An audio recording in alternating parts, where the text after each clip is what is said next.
Well, as you said, on the 9th of July, South Sudan became independent.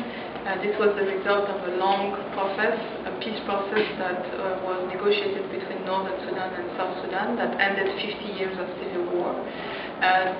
The peace process, or the peace agreement, had many issues that were supposed to be implemented during the transitional period. Some of these issues were implemented, some of these other provisions were not implemented. So there's a lot of unfinished business from the peace process in the relationship between the North and the South that creates tensions. One of the issues is the demarcation of the border between Northern and Southern Sudan. It has not been done. Another issue is the status of the regions along the border area, the legal status. These regions are quite rich, in particular the region of Abyei, rich in oil. Most of the oil fields are in southern Sudan, but the pipeline that is exporting the oil through the Red Sea, Port Sudan, is in northern Sudan. So northern Sudan and southern Sudan have a lot to discuss about the demarcation of the border, the status of these regions, and find a way of continuing to share the oil income in the future. These are the main challenges, but then there are also internal challenges in the north and internal challenges in the south. In the north, obviously, there are conflicts going on. For example, in Darfur, the Darfur conflict has not been resolved.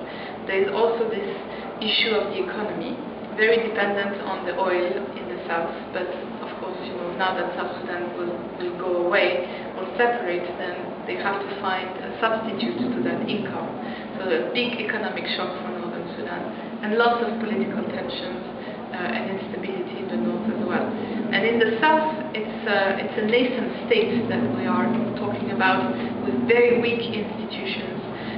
It's led by a former guerrilla movement that has not yet transformed into a political party, into a proper government, and it has also a very big task of managing diversity in South Sudan.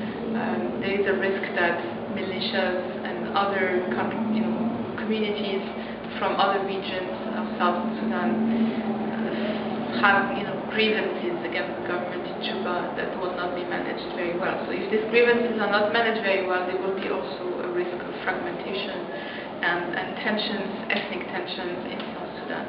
In the last year, 2,000 people died from ethnic conflict just in South Sudan.